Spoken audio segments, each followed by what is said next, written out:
right now, whether in the digital world or for arts institutions, because of the withdrawal of funding from most arts institutions that want to speak about issues of political nature that is kind of opposite to what the American institution is now pushing.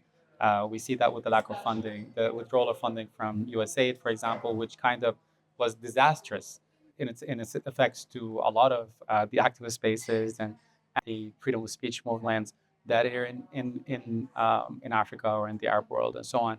And digital spaces are basically owned by millionaires, right, who are aligned with the administration right now or went and bleached the lines to the administration right now.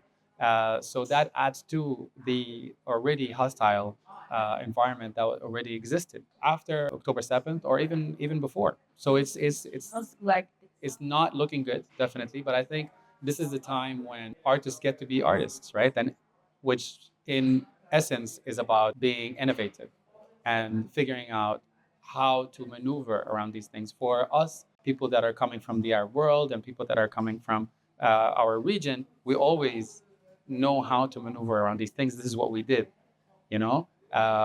We wrote on Instagram without the Arabic dots. We worked around shadow banning, and we worked around not getting arrested. Like that's the whole thing, is not to get arrested or not to get caught. Basically, doing whether it's online or offline.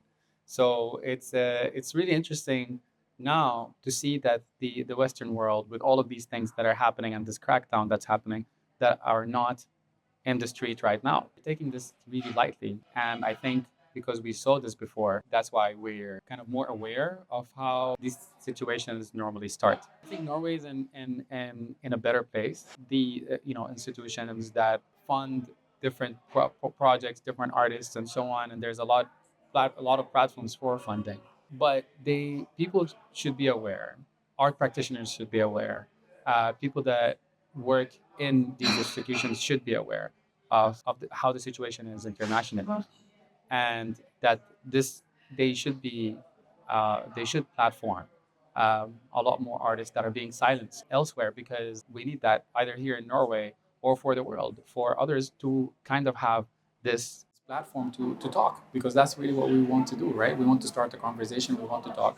It's not about agreeing with each other, it's really about having the same equal space to talk to each other.